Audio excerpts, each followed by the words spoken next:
Good evening and welcome to NAS Watch, your weekly dosage for all updates, activities and conversations from the National Assembly and lawmakers. Cynthia was my name, and it's great to know that you are here with us. Tonight, we would like to first lend our voice on a key issue that hovers like an ugly witch. This is on the state of mass insecurity, killings, abductions, and a general disarray. Nigeria faces widespread and multi-dimensional insecurity, including insurgency, armed banditry, kidnapping, and farmer-herder conflict, driven by factors like governance deficit, resource competition, and socioeconomic exclusion. These crises have led to mass displacement, severe food insecurity, and a decline in public trust due to government's inability to ensure the safety of its citizens. Truth is, Nigerians are tired of the regular cases of sad stories that have filled our spaces. Unsafe worship places, unsafe schools, unsafe houses, and finally, a very unsafe country. We plead that the government of the day, the National Assembly, rises swiftly, handles these issues before the entire nation is wiped off.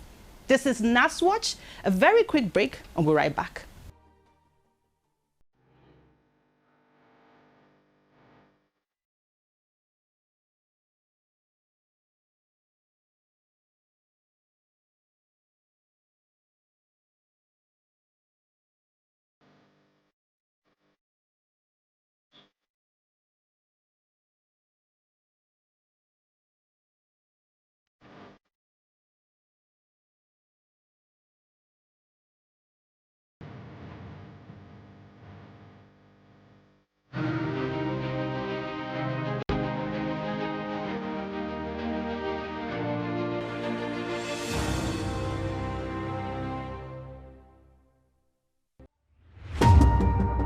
Meet the men and women shaping the future of Nigeria.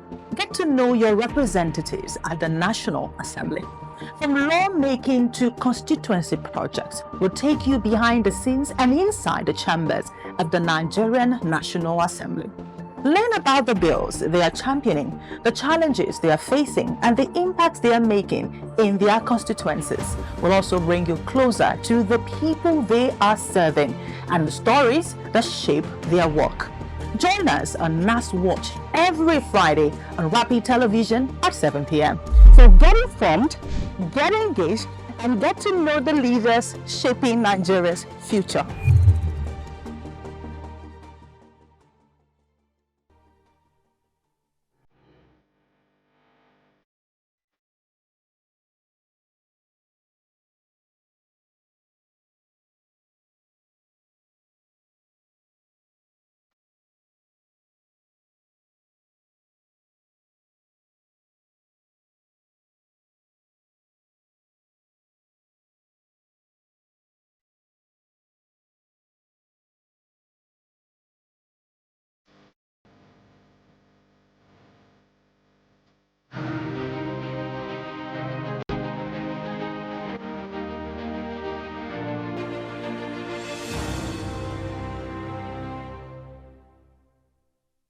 On NAS Watch today, we won't be talking so much because we have a very special segment where we sat down with our guest. And of course, we're going to spotlight our interview where we had a conversation with Honourable Professor Sunday Paul Nnamchi. He's a member representing Enugu East, Isuzo Federal Constituency in Enugu State. We discussed development of the state, his constituency priorities, defections, and of course, state of the nation. In this conversation, Honourable Nnamchi highlighted how important it is for him to be the best for his people and be able to represent them effectively. He spoke about his journey in politics and movement from the Labour Party to the ruling party and so much more. Let's have it.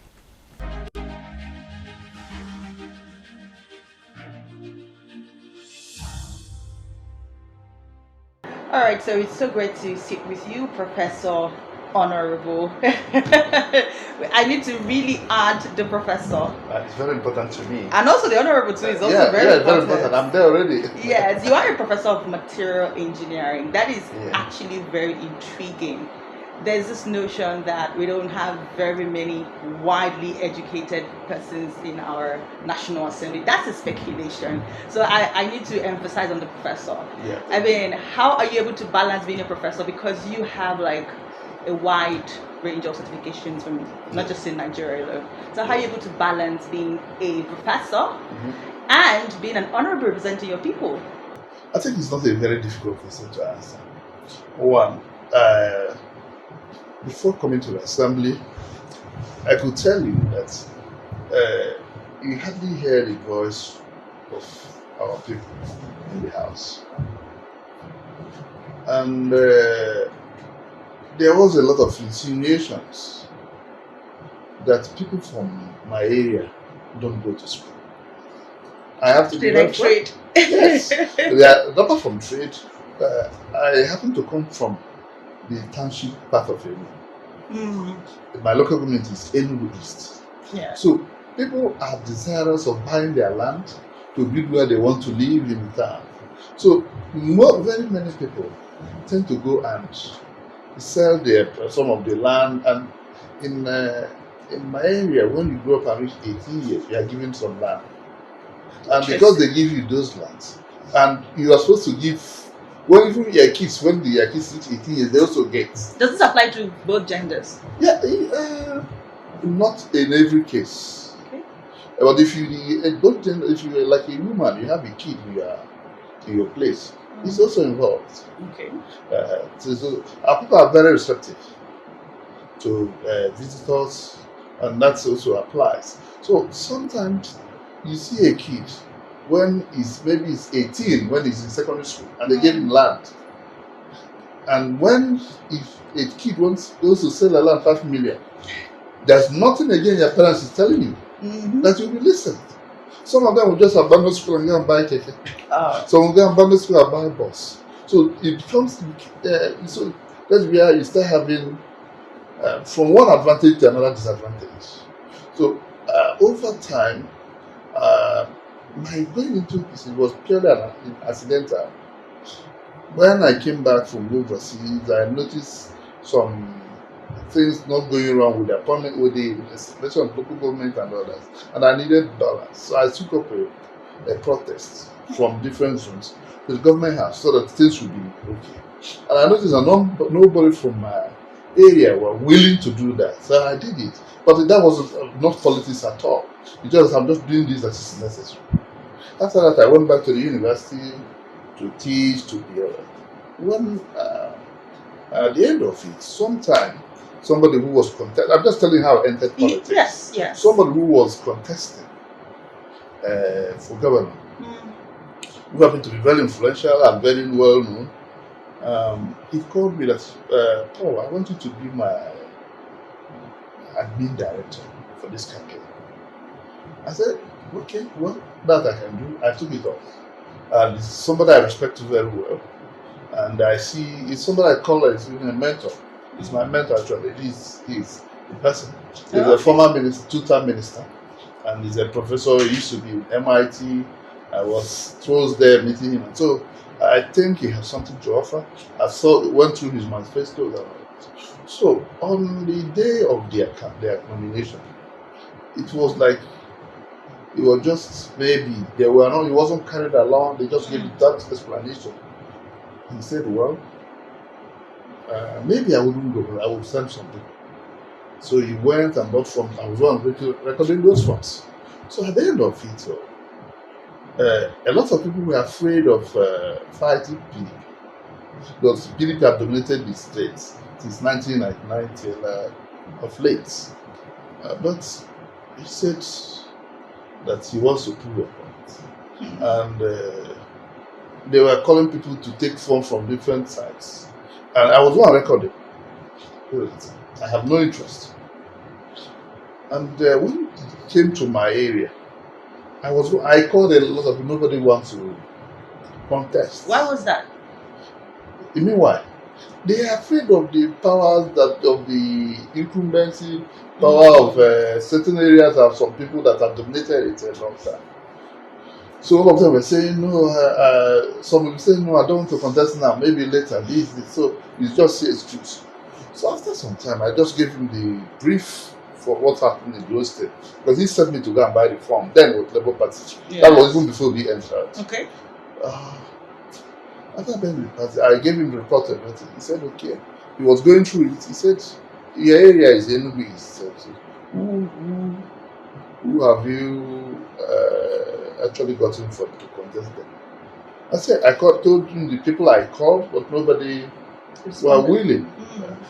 I said, if you would like to call them yourself. He called them himself. After calling, so most of them didn't actually turn up. So what he did, he said, okay, put your name in the meantime. I said, why?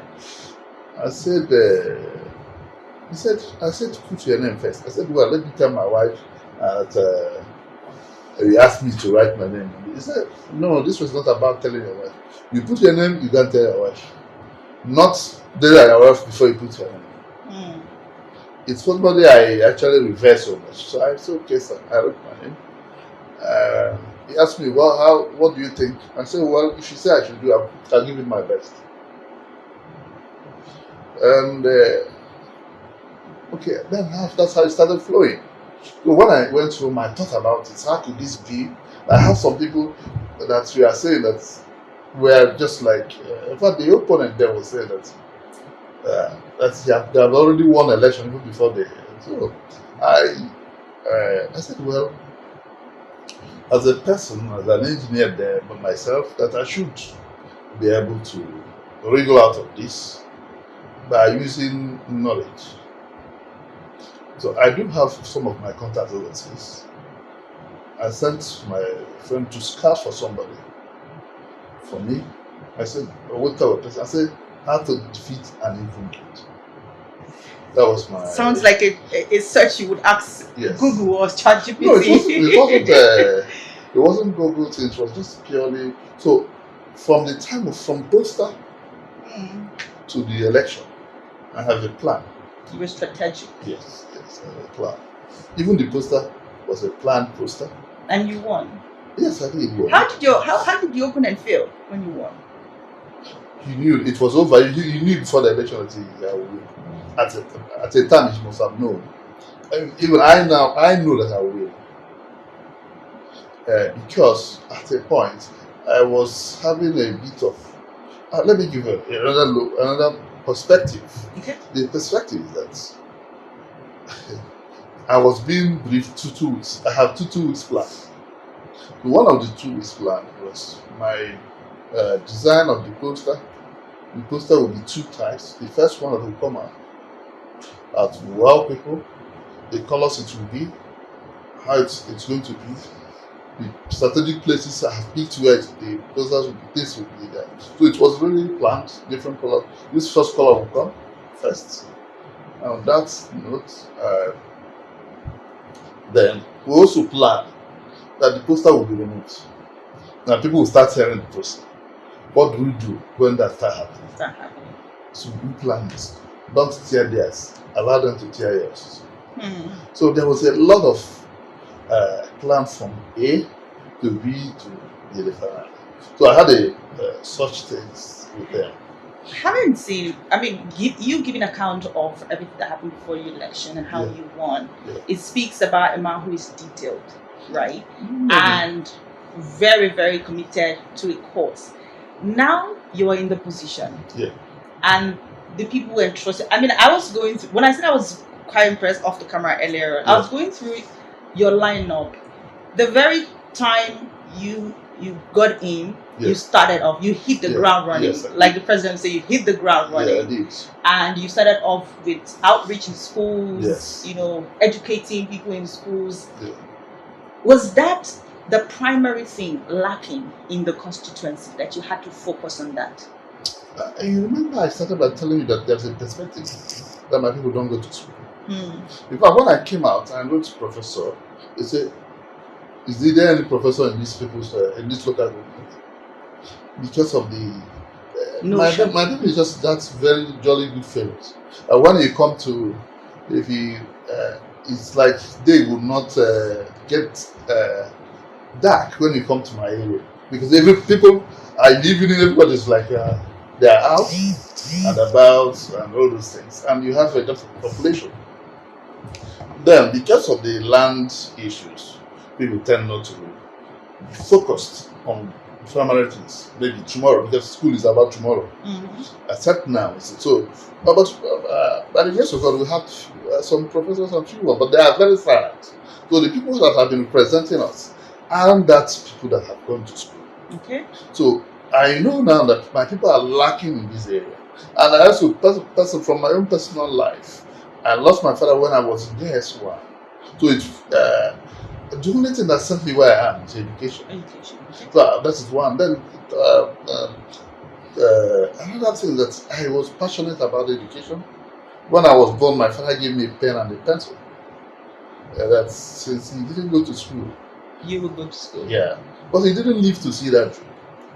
But however, along the line, I think if I just put it that maybe God was also God's own design, because from my school, things that have happened has always been.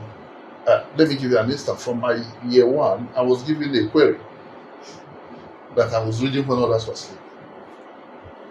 So I was. That is interesting. Yeah. So and as a child, that was in JS1. I was in boarding house, so I know that we had to have a test. So when others were going for siesta, I went into classroom. But incidentally, the thing came to be a blessing in disguise. So when I got scholarship after my university to go to Netherlands for my master's and PhD, they had to do verification in the schools I went. So they went to my primary school. Instead I usually have first position somehow in most of it. So they went to the school from my secondary school, and they said they want to see my file. So when they brought my file, apart from my personal things, they now saw that the punishment I was given for reading when others were sleeping. So they now got interested that this child that was reading when others were sleeping at that age should be very good for what they want. And they gave me a recommendation. In fact, I was the only person they recruited in Nigeria that year. What year was this? That was in 2002. So when I went and started school, which was like I did well. Let me just put it there. Okay, we'll leave it as you did well. Yeah. I want to assume that your love for education is what led to one of your bills that, of course, was signed into law by the president for the establishment of the Federal University of Agriculture, that is in Akoliki, Enugu State. Yeah. As of now, that bill we know was sponsored majorly by you. Yeah. Where are we on the implementation? I would say now that every other thing that should have taken place is taking place. We're waiting for that to be on the budget now. The last part of it from the National Assembly Acts is the gazetting, which has been concluded, and everything has been moved to the Ministry of Education, and the clerks are handling it to make sure that the application to NUC and test fund for finance and also for the school to start. So I'm hopeful that by January in school there should be some appointment for somebody that will manage the budget that will be put there. So for me, I think I would see that as one of my cardinal achievements. What would it be if this is eventually implemented? Let's say we're looking at next year probably. Yeah. What is it going to add to your people? Well, I think the work scale, the scale of employment it will actually bring, will be something I would say defying. Let me know. I will use a word that's a bit that goes and strikes really what I mean. One, the population. Most of the times we don't have people in any federal government that work. But that will be that this one is close to them. and there is certain cadre of work that's usually from catchment from the people around them. Yes. So that means the people will find job easier, and it is now near to the community. Apart from the developmental aspect, because wherever you build school, people start coming for the school. There will also be the population starts increasing. There will also be concomitant development following to come around. Then you also see that you also attract quality people. Then the gate man, as you would say, the gate man in school today will produce professor tomorrow. And that's how it goes, the saying goes. And that's how people, you turn around people's mentality. So that's the value I think it will be added to it. Apart from development, it will also, from development of agricultural facilities. I have also, on my own self, I went to the University of Agriculture in Taiwan. Okay. So I also need, because of the need I have in education, my intention is also to, if the VC will be somebody that is quite learned in his own ramification, so that I will link him up with a lot of people. I've also made contact for that thing. I would, if I stayed in Taiwan for about 2 weeks because of this. While being there, I noticed a lot of developments there. They have almost different species of everything, every food. So I've always wondered why you don't see research in terms of food development in the country. Yet we have a lot of colleges of agriculture, universities of agriculture, and also departments of agriculture. I'm somebody that like output. I give myself milestone as a researcher, that whatever I'm doing, there is a milestone accompanying it. If there's no milestone, why actually start at all? So in this aspect, I'm only envisaging that this will be a school others will learn from. And from other things, I stayed in the Netherlands. The area I stayed at my university then is TU Delft. And around Delft, you can imagine that the Netherlands is about 15 million people. But you could imagine that they are the highest exporter of flour, the highest exporter of milk. In fact, of course, the pig milk we drink here is from Netherlands. 15 million people. They feed themselves and feed other people in the world. And every child there drinks milk 3 times in a day. So they take milk as water. And because they take milk as water, it started, they say it started from during the war, that they don't have food. So this is the only thing they left, so that today they are the tallest people on earth. The average height of people in Netherlands is 6 feet. And in this 6 feet, when I lived in Netherlands, we have to buy children clothing, because if you buy their age, obviously the hand will be longer than yours, because of their so tall, their hands are tall. And the police don't run when they accost somebody. They don't run because their one step is like their 3. so they don't need to put a chain on. So when they catch people, they say, just be going, let's be going. All right, let's talk about a more broader. When we talk about development, let's look at a broader perspective. Talking about the state, Enugu State. Now, Enugu State is a state that I want to say is blessed with a lot. Yeah. So we're going to look at it from the political area. Also look at where Enugu State is right now. And also while you talked about PDP before lately. I mean, it's not news that the governor defected to the APC. Before then, there were videos, speculations of a brewing romance, with the powers that be. And for someone like myself, one of the questions I always like to ask is, can there be more development without the romance? I mean, can it just be a mutual working understanding and working relationship among everyone? Do you have to move to the other side? Does that guarantee any development? And so now that you're here, you are representing people in Enugu State as well. So I would like for you to speak to me on that. Was there any need for a defection? You are asking multiple questions. Why? Let me start from saying the Enugu State in terms of Enugu State in terms of natural resources first. That's where your question started. So I try to move from there. Well, Enugu is known for coal, and up to now they have a lot of companies doing the coal city. Yes, then, but also I would also say that people have not actually looked to the direction they ought to have looked. I am sure you have a lot of minerals in Enugu, but people have a lot of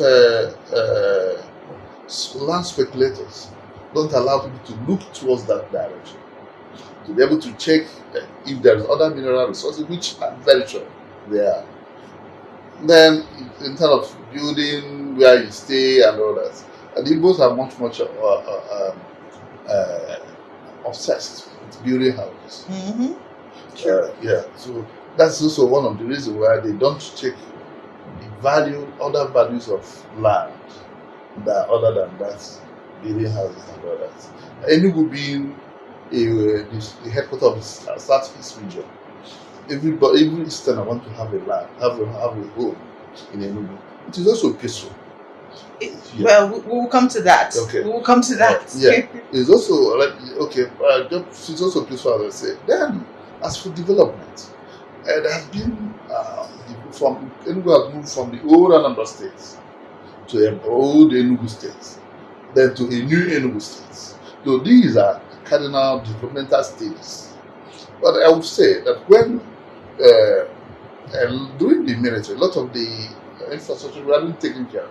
Like we have Niger Steel, we have Avon Oil, you have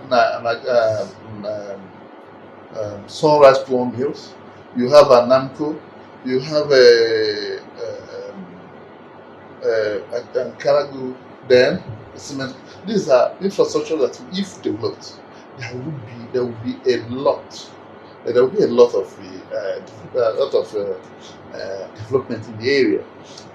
But having said that, the subsequent governors have also done their bit. But because of the fact that most people see development as only road building, and that's what personally I frown at. Because if it is only road people build, then that means it will be after 8 years, the one we built will have also be getting older or aging. So it should be, those things should be carried out with in conjunction with also building industry for people to work. Those things these are things I think today that the governor is also doing both at the same time, maybe building road, but also building certain things, the markets that people will also go and invest, but also changing some moribund industry to resuscitating them. That's also Niger gas, Niger steel, and these are things that are in Enugu. But I also say that Enugu has abundance of gas mineral. That you will see a lot of places, after some time you see maybe an output of fire outbreak because of evaporated gases. During, maybe people will be doing their borehole, especially my local government. During boreholes, you just see a lot of flames that come out. Explosions. Yeah, explosion of flames. This is also part of natural resources that are untapped. And also, I see this as the future for the state as well. Because the population of the state, with such natural resources around, I see that there's a big future for that. And that means the development will also go by that. Today, there is still the coal corporation. But I'm thinking that with coal corporation, it must be managed well, because it is both. If it's not more well managed, it can lead to a lot of land tremors in future. So these are things. So, but I also think that gas will be something that will come up tomorrow. All right. Yeah, I even investigated with the one that happened and found out during the Corona era that a gas well was dug in that area. So, which means it has been discovered there, but people don't focus attention on such rural development. Then coming to the defection, because that's where your interest is. Exactly, and also the aspect of insecurity, where you talked about Enugu being relatively peaceful. Yeah, yes. Insecurity is relative. Well, let's finish with the governor, rather. Okay. As for the governor movement, I also moved earlier.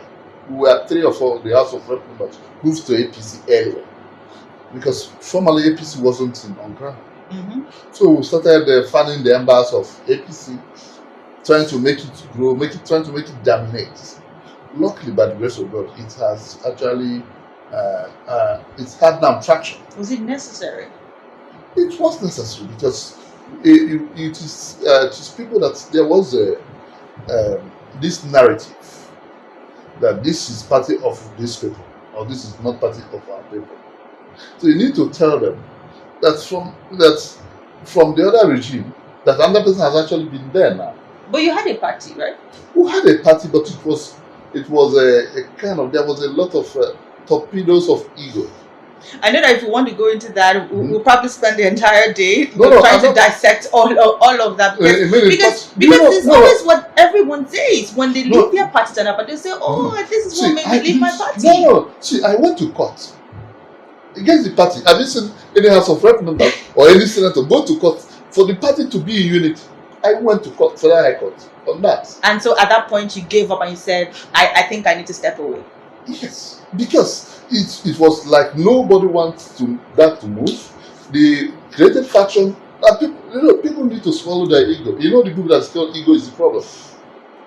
Were you the guys who convinced the governor to also move to the APC? No, I am not part of it. The only thing I know that he sees the flourishing. I'm not part of it. He has his own. But it was good that he. Are you sure that he didn't look at it and say, okay, I mean, the three guys here are no longer in the Labour Party. I think it's time for me to step away. No, we have 8 House of Representatives, and there's also people from Labour Party, about 2 or so, that went into ADP. But I know that my constituents know me, and I know them. And I am on ground there. I grew up there. So I know the terrain very well. I know what they want. I know I'm doing what they really sent me to do. So I believe that they would want to see me back too. Okay. Irrespective of the party. And you... Okay. So you believe that in the APC, you will get your chance to be back. Yes. And the governor as well. No. Even in Labour, if Labour doesn't have issues, I also come. Yeah. So let's start wrap up with the governor before we now move to the aspect of security. So for the governor, he's now in the he's now in the APC, and you are very convinced, as well as some of the persons in the state are very convinced that being in the APC would bring more advantage. It is natural that when you are in the same party with the party at the center, there is some cardinal advantage that you would draw based on the fact that the democracy has now become winner takes all. And by winner takes all, it is no longer about you, it is about your people. You did not come here. If I come here and go back to my people, without that, maybe I didn't get that school. Maybe it's about the people. Did the people tell you that we want you to move to the APC? The people will not want me to come without a party. We don't have independent candidates in Nigeria. Yes. And when they tell my party is Labour, and Labour is no longer... Is epileptic? Yeah. If there's epileptic, fine. No, I'm using from everything you've described about the party. Yeah. So, and on that, you've seen that people are removed because they don't have, because their party structure was defective. That was an example we learned from the last election in Plateau. Okay. So, having seen that, so I looked at it that where will I serve the people better at that moment? Because the history will not judge where I stand. The history will judge what I stand for. In that case. But you know very well that when it comes to the APC, people don't remember the APC for good. The thing is that no party is perfect. Do you understand? But you can't change from outside. You change from inside. So you can't mention a party that you said it's all about whenever they win, the country will become a Eldorado on earth. So I believe that every party is effective, and from there they correct errors. I've just come back from Singapore, and I can tell you, Singapore is the place that everybody says development is this. They were on the same pace with Nigeria in 1980. Today, they are first world. Nigeria is still backward. Yes, there are a lot of things to see. When we are there, they were telling us that what the outside world hears is that there is a lot of development. But the outside world didn't hear that the man just jailed all the opposition executives. Then when the man developed some areas, he came out and told them, is this good or not? If he says it's not good, he take you back to the cell. So almost all the skyscrapers done there were done by their prisoners. Those they arrested and put there. So after you leave, they give you one maybe apartment as an ex-prisoner. You now start working and paying for the apartment. So you don't have time now to go and steal or to go and cause trouble. So there's a lot of things you don't hear for development. So for today, we are not where we are, but we are going to where we ought to be, I believe. And I can push further to say that I believe that I'm a very optimistic person and think that Nigeria will be good for us tomorrow. The Enugu, remember, because of the gadgets put in Enugu, that's what the governor was put as the chairman to reform the security institutions in the country. From the government house and from police, you can see almost virtually every road in Enugu. That's for the metropolis. And from the road going out and coming in, almost every all of them. So, and I don't think there's any state that. So, he can't really do anything to get off every insecurity. But one step at a time. That's what I feel. Like in my local government, there has been a lot of issues. One of the issues is that there's areas you have issues of farmer herder things in the bush. You don't have enough police to stay in the bush to be waiting for something to happen. That is one. Then another thing is that there's, apart from being the distinction between languages, it's also, people may not understand why you don't want them to pass through this side or this side, because they have their own farm there. Probably the herders are going somewhere, and sometimes they pass through somebody's farm, or somebody eats those things. Nobody would like to endure that. And when out of anger something triggers it, that's when those things start happening. But we have, for some time now, they have been quite low. The insecurity has been quite reduced to a large extent in Enugu. And I hope and pray that it continues to go down for that aspect. And Enugu is quite homogeneous as a place. So they open a video. Let's see. Have you gotten that? I want the last question. Yeah, as we wrap up. You say what? Yeah, you have the uniform question. Basically, as we wrap up, what would you want to say to your people? Well, I am happy that they sent me. I'm very thankful that they were able to give me their mandate. And I just, like I told them in the beginning, I will not disappoint. And I am very, very sure that I have come here to get their voice heard, but also to attract infrastructure to our people. I have also made it possible. They have seen within my first 2 years, I've also gotten a university. I've got a lot of more than 250 people on scholarship. Some are on third year now. Some are also entering second year. These are things that give me joy. When some of them call back to say thank you, they wouldn't have gone to school, but they're going to school because of this. Or areas that have been quite experiencing insecurity, And because we put in solar lights on those areas, people can now carry their bag and pass freely. Women and children can also pass because maybe there has been a lot of bag snatching and all those things.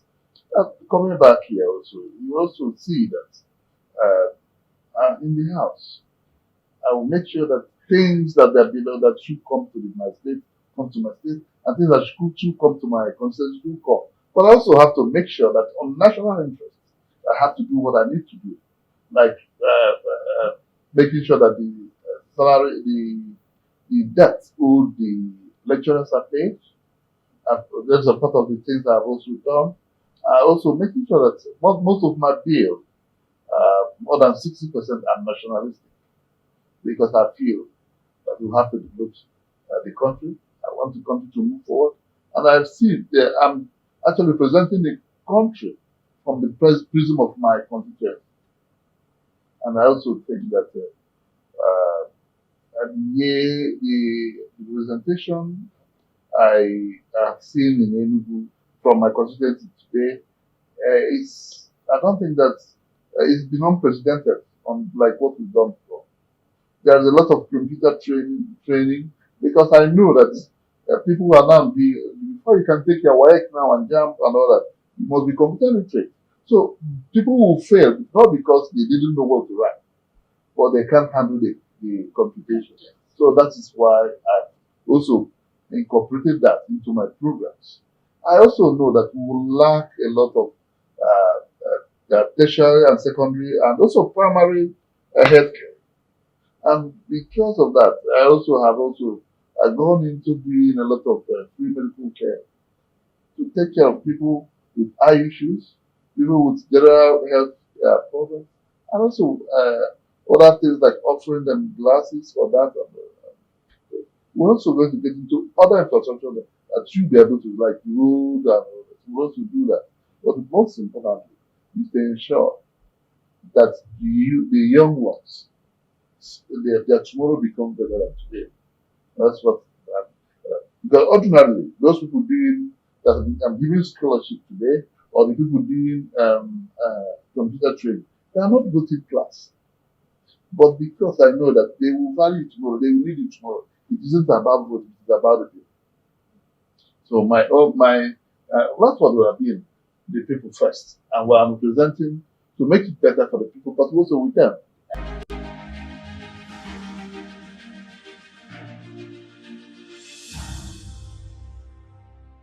And this is where we wrap it up on NAS Watch this beautiful evening. A repeat will definitely come to you on Sunday at 7 p.m. And of course, join us next week, Friday, for another fresh episode as we continue to track the decisions that shape our democracy. Thank you so much for watching. My name is Cynthia Agbo. Meet the men and women shaping the future of Nigeria. Get to know your representatives at the National Assembly.